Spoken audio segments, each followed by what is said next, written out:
Hello everyone. We are going to continue our review of wonders of the ancient world. The object of our attention tonight will be one of the largest temples of antiquity, the Temple of Artemis in Ephesus. Once again, it has a rich history, with at least 3 different iterations of this temple that led to the last one. I will tell you about this story and also about the goddess it was dedicated to, Artemis or Diana, which is her Roman name, and Greek temples in general. So please, make yourself comfortable. Our journey to the past begins right now. In 323 BC, the inhabitants of Ephesus in Anatolia, in modern Turkey, started rebuilding the temple of the patron goddess of their city, Artemis. And they went for a temple that would surpass in size and magnificence all other temples, at least around the Greek world at the time. Imagine a huge Greek temple, 450 feet long, that's 137 meters, 225 feet wide, 69 meters, and 60 feet high, 18 meters, containing more than 120 columns in ranges that supported an enormous roof and surrounded the most sacred part of the building, inner rooms that we will explore later. There had been a temple dedicated to the same goddess for centuries already on this particular site. But visitors who saw this new temple found it so impressive when it was finished that it was included over any other temple in the list of wonders of the ancient world. Why was it so exceptional? What is the history of this place? And what did the inside of the temple actually look like? We're going to explore all of this. But first, let's talk about the goddess worshipped at Ephesus. What kind of deity was Artemis? You probably know her name already. Artemis, or Diana for the Romans, was a popular goddess that was believed to reign over the wilderness, the hunt, vegetation and wild animals in general, while also being the goddess of childbirth and the care of children. She was said to be a virgin and an example of chastity, and this was seen as a source of virtue for her. Together with other virgin goddesses like Athena or Hestia, the goddess of home, these divine figures had power because they were immune to the mistakes and the stupid acts that lust or passion could cause. They were seen as moral figures, an example for young women that had not been married yet. And according to Greek mythology, Artemis was a daughter of Zeus.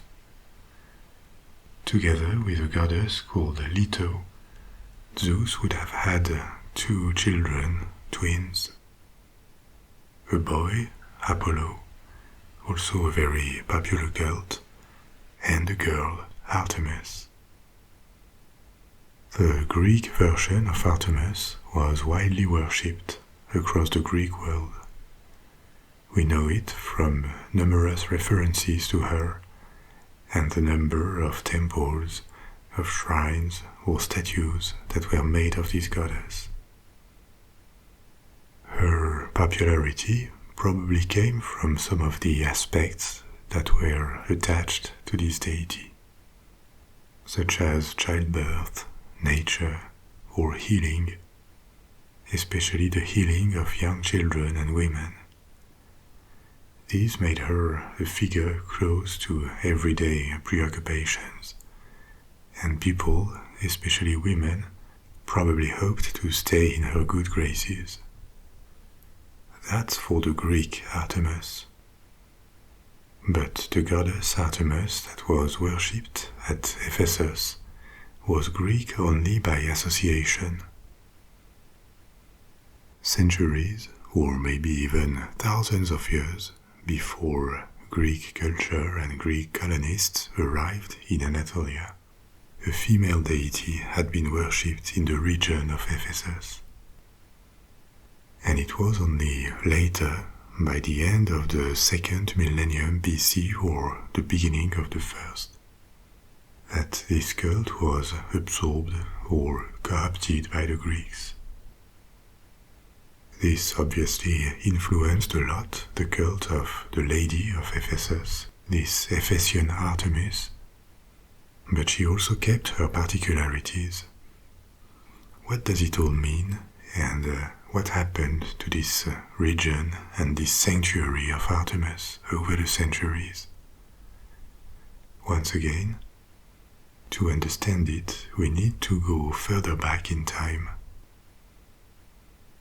And our story begins sometime in the 2nd or 3rd millennium BC, long before the peak of classical Greece, that happened much later in the 1st millennium BC. At the time, the site of Ephesus was populated by Anatolians, and they developed there the cult of a goddess. We don't know how she was called, but this lasted for centuries, before, especially in the 1st millennium BC, Greek colonists and Greek cultural influence started to spread much further in Anatolia. I told you about this in previous episodes, especially the one about the mausoleum at Halicarnassus. So, as the area where the city of Ephesus would be built became strongly influenced by Greek culture and trade and politics, the cult of this local goddess was associated with Artemis and adopted by the Greeks. This association clearly influenced the cult, starting with the appearance of the temples that would be built, which were clearly Greek. But this Artemis of Ephesus kept many traits that made her an Anatolian goddess rather than Greek.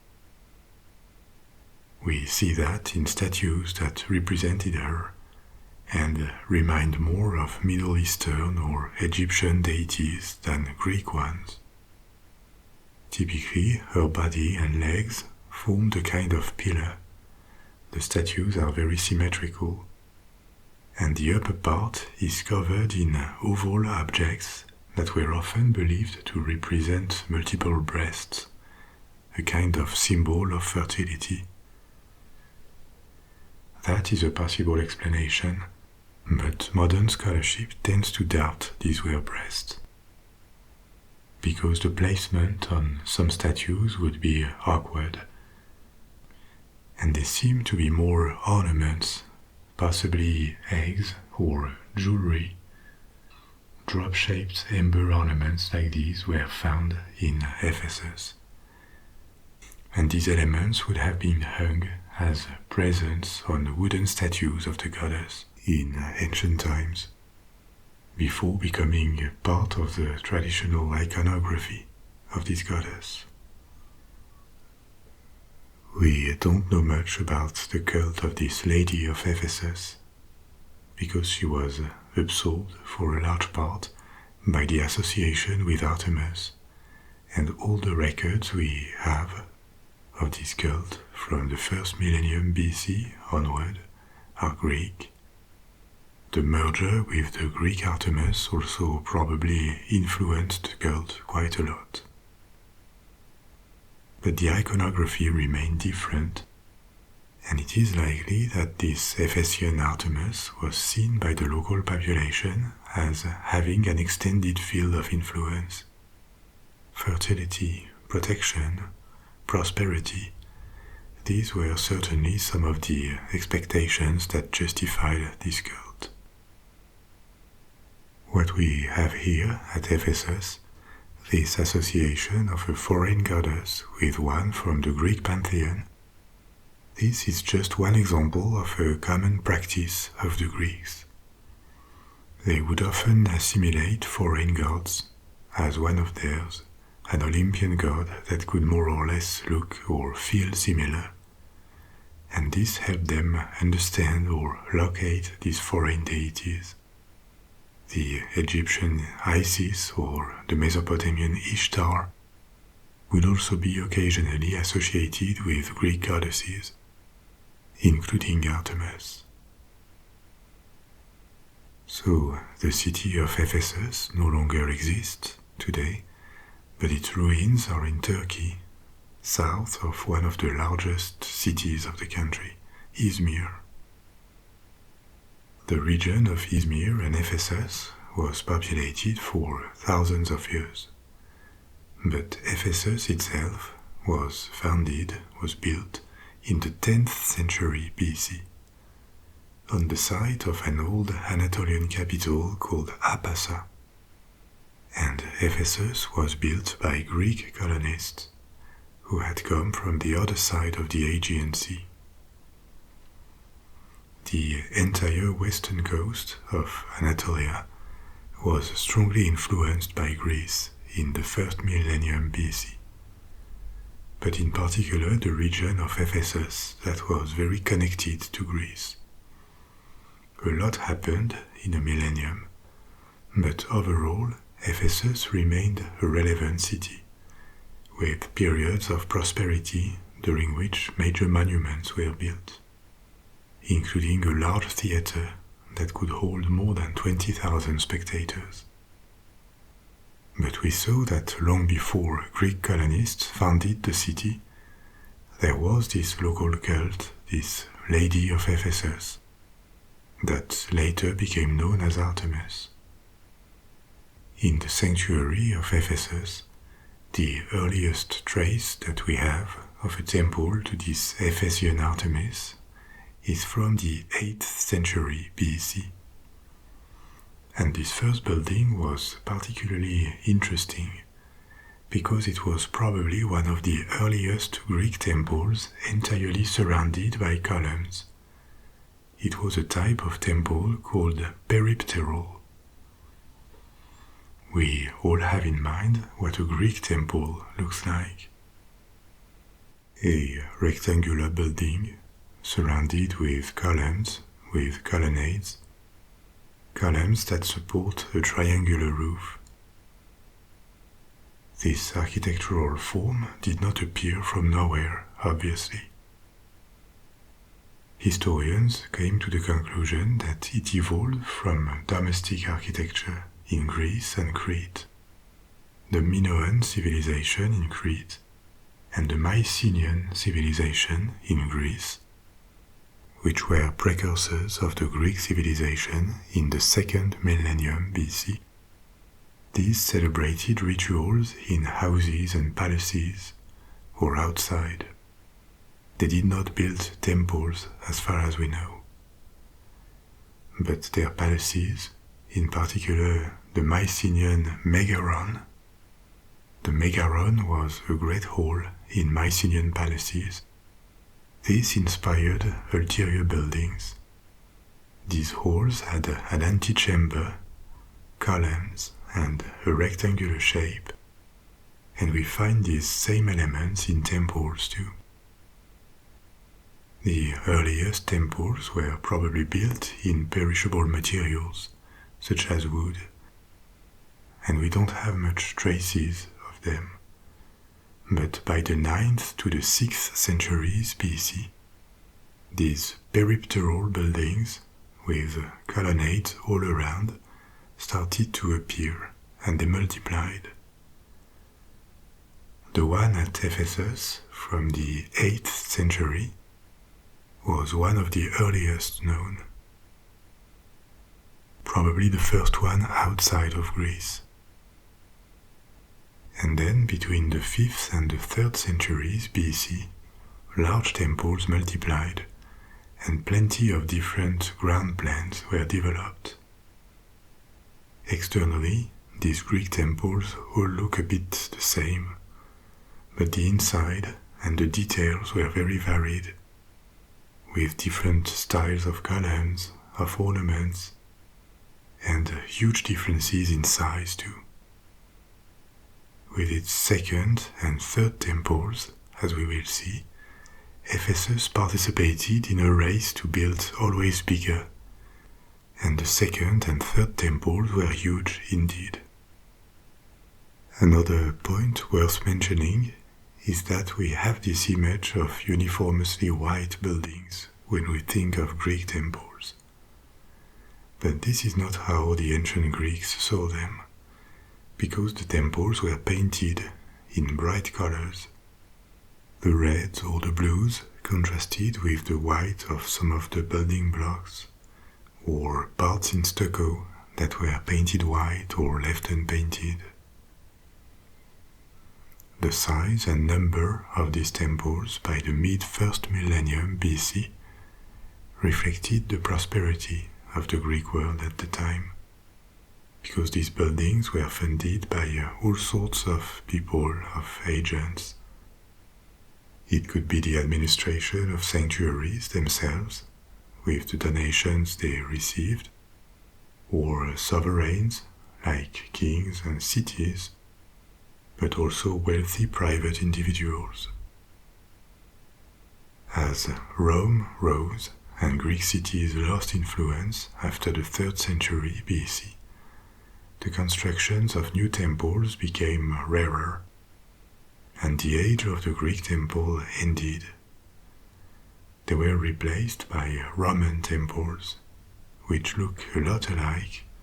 Roman temples were strongly influenced by Greek architecture via the Etruscans in Italy and directly, but a closer look reveals plenty of differences between Greek and Roman temples.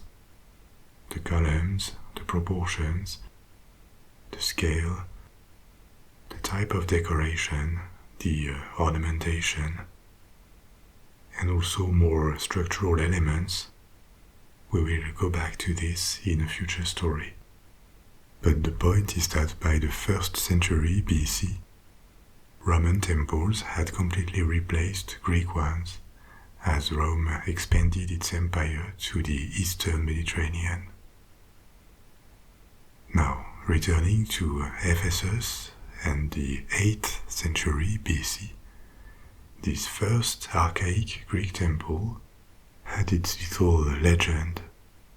It would have been built by the Amazons, these female warriors and hunters who had Artemis as their protector. The Amazons were not located in a fixed place in Greek mythology. It depended on the stories in which they appeared, but they were often placed in and around Anatolia, and often credited for the mythical foundation of Anatolian cities, Ephesus among others. Of course, this is mythological, not historical. What we know is that the archaic temple of the 8th century BC was destroyed or very severely damaged by a flood and stayed in a poor state for a while, until a 2nd temple was built to replace it in the 6th century BC. At the time, Ephesus had been absorbed by the kingdom of Lydia. It was a part of this large kingdom in the west of Anatolia. I told you about Lydia in the part about the mausoleum at Halicarnassus, so I will not repeat everything, but if you listen to it, You remember that the most famous and the last sovereign of Lydia was King Croesus. Last because he was invaded and annexed by the Persians. So this Croesus, said to be extremely wealthy, paid for the new temple at Ephesus, at least partially.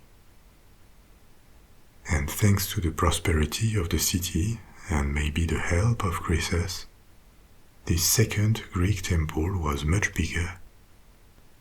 We don't know exactly the size of the previous one, but the new one, the second temple, really impressed, with a length of 115 meters, that's 377 feet, and a width of 46 meters, 151 feet.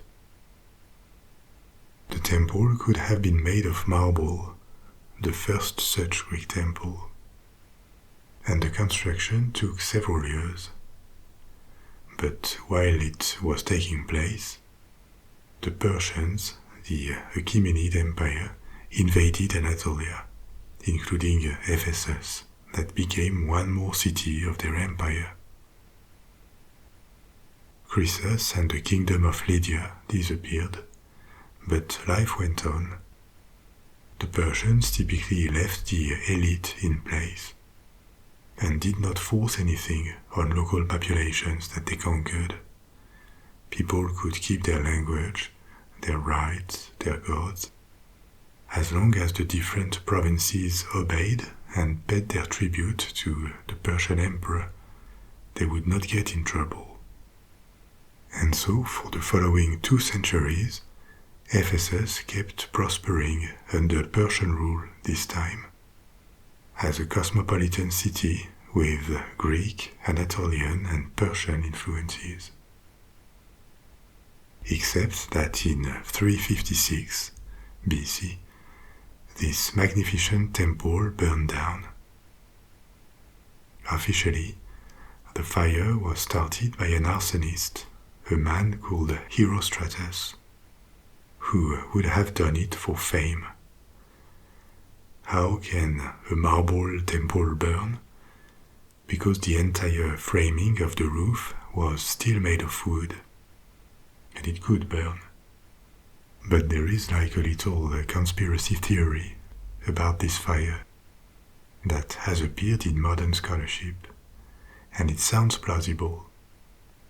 What if the fire had been deliberately wanted by the administration of the temple, by the priests, and the arsonist, Herostratus, would only have been a scapegoat for it? The argument, which is backed by archaeology, is that the temple was built on unstable grounds, and its foundations were probably sinking by the 4th century. It was only a matter of time before it would collapse, and maybe cracks and pieces falling off the ceilings were already a reality at this point. In such a situation, it would have made sense to rebuild, or maybe start major structural works to save the temple, even though with antique means that would have been complicated. But a complete rebuild or major works were probably impossible for religious reasons. The site couldn't change, and the priesthood could have been in a situation where the loss of the temple was fastly approaching, and they would have been blamed for it. Maybe the only viable solution for them would have become to anticipate this unavoidable outcome and destroy the temple with someone to blame for it before it would collapse. If this was true, that would explain how a man alone could have trumped the watch of dozens of guards to climb to the roof and light the fire. But this is obviously speculative, and we will most probably never know if it was just an accident, the act of a deranged arsonist, or if the arsonist was manipulated or blamed unfairly. In any case, the temple burned down, and for the first time in 200 years, Ephesus no longer had a temple to its patron goddess. The temple stayed as ruins for 30 years. In the meantime, the known world was turned upside down by the rise of Alexander the Great. Actually, legend has it that Alexander the Great would have been born the same night as the temple of Artemis burned down. The goddess being in charge of childbirth, she would have been too preoccupied by the birth of this miracle child to save her own temple in Ephesus. This little story was spread long after the fact in the 1st century AD by Plutarch, a philosopher and historian. What is true, though, is that Alexander grew up and took the Greeks on a series of battles against the Persians that saw the destruction of the Persian Empire in about 10 years. Ephesus was liberated from the Achaemenids and made plans to rebuild a new temple. Work on this new temple, the third one, and also the one considered to be a wonder of the ancient world, started in 323 BC, the same year as the death of Alexander the Great. And this new temple would be considered a wonder, first because of its size. It would be even larger than its predecessor, at a length of 450 feet, 137 meters, and a width of 225 feet, 69 meters. This reconstruction also lasted longer than its predecessors, 600 years, and it contributed to the fame and prestige of Ephesus during Roman times. So, what was it like inside if we were to pass the double line of colonnades? At the center of the rectangle formed by the temple, there was a walled part that concentrated the ornaments and was the most sacred part of the temple. Entering it by the main facade, we would pass 2 lines of columns and reach a place called the pronaos. This means literally in Greek, before the naos, before the temple. That part was common to all Greek and Roman temples. The front of the temple, with its columns, is called the portico, and behind it is the pronaos. The pronaos opened on a vestibule with 4 columns. On the right there was a staircase to climb to the temple's roof, and on the left a small treasury room, which was certainly heavily guarded and contained the most precious artifacts or reserves of precious metals and coins that belonged to the temple. After the vestibule, past a gate, was the most important room, the naos, sometimes called cella in Latin, the heart of the sanctuary. This large room contained a statue of the deity, in that case a larger-than-life-size statue of Artemis. The ornamentation of walls, with bas-relief, the sculptures, the paintings, the detailed roof, everything made the naos the most precious part of the temple. This room was accessible to the worshippers, but contrary to a church or a mosque or a synagogue, Greek temples were not designed to receive crowds.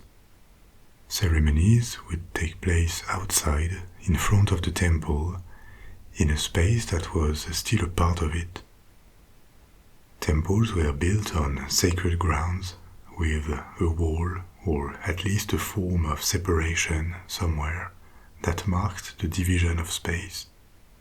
There was an enclosure, and the rites were performed within the enclosure, except for big events sometimes that could spill over to a secular space, in streets, in public space. For Middle Eastern and Mediterranean civilizations, this separation of space between an inside of the temple, where only priests would enter often, and the faithful only occasionally, and an outside for the crowds and for public ceremonies, this was a norm. It worked like this for Egyptian or Mesopotamian temples too. But religious buildings that could receive the public appeared in antiquity. Jewish synagogues could, and larger temples, Greek and later Roman, could accommodate more visitors at once. But it really became a norm in Europe with Christianization. Christian tradition adopted the Roman model of the Basilica, that is to say, a large public building that was not specifically religious initially. The Basilica, for the Romans, was a building for public events with multiple functions. This type of building was adopted, and churches started to be built using a similar layout.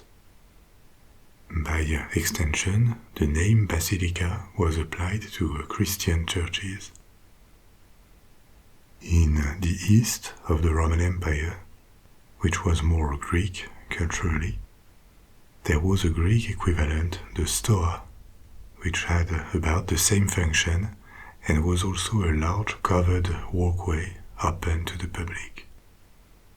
But at the time when this temple of Artemis was built, in the 4th century BC, the model was still one with a small enclosed chamber at the heart of the temple, the naos in Greek or the cella in Latin. For the record, cella meant small chamber. It is the same Latin word that gave the cell, the bedroom and only private room of a monk or a nun in a monastery. And later, in biology, the biological cell also came from this word cella. As I told you in the story of the statue of Zeus in Olympia, every Greek temple had a representation of the deity, a statue. In shrines or lesser temples, it could be a cult image, and in front of it, there was a table, an altar, which is a very common object in religious buildings, in places of worship, that already existed in many ancient religions. Altars existed in Roman, Greek, or Norse religions, and they are still common in many traditions. So Greek and Roman temples had altars, and they served typically to place votive offerings, that is to say, objects that are deposited, offered in a place of worship with no intention of recovering them later. They are gifts to a deity, typically to gain favor with it. These offerings could include weapons taken to an enemy or treasures of all kinds. Behind the effigy of Artemis, on either side, there were smaller gates that led to the back of the temple, a room called the opistolomos, literally the back room, which could have different functions. In Athens, on the Acropolis of Athens, this opistolomos was used as a treasury. But at Ephesus there was already a dedicated treasury near the entrance, so it is unclear what the back room served for. And maybe it just existed to balance the building, as a counterpart to the vestibule on the other side to keep the symmetry. And finally, one could exit this last room by a last gate that gave on the posticum, the rear side of the temple, and after 2 lines of columns, one would have crossed the entire building. So this latest version of the temple lasted for about 6 centuries, and it kept operating during the Roman period. But clouds were gathering for the Greek world and its ancestral religion. First, because of the troubles that the Roman Empire went through during the 3rd century AD. During this period, the temple was raided by the Goths coming from the north, and we know it was damaged, but not to what extent. Maybe it was abandoned after this, because at the same time Christianization was advancing. Part of it with the impulse of authorities, when the emperors were Christians, but what probably weakened old religions the most is just that people were abandoning them. They turned to Christianity. The temple of Artemis was famous. It was a symbol of paganism, and so authorities would push to close it, which was effective at the latest by the 5th century. The city of Ephesus became majoritarily Christian, and the name of Artemis was erased from all visible inscriptions throughout the city. But the temple still stood, even though it might have been in a poor state at the time, and decision was taken to destroy it, to make this symbol disappear, and also to reuse the stones. After more than 1,000 years of worship of Artemis in a Greek temple there, and possibly thousands of years of worship of the Lady of Ephesus in this sanctuary, this religious site disappeared for good.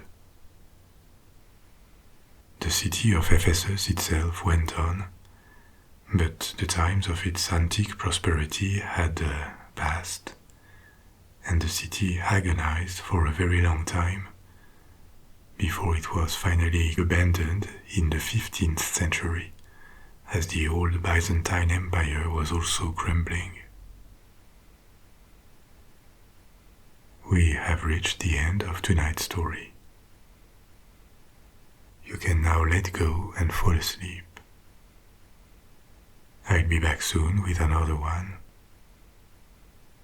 This time we will discover a 6th wonder, the Hanging Gardens of Babylon.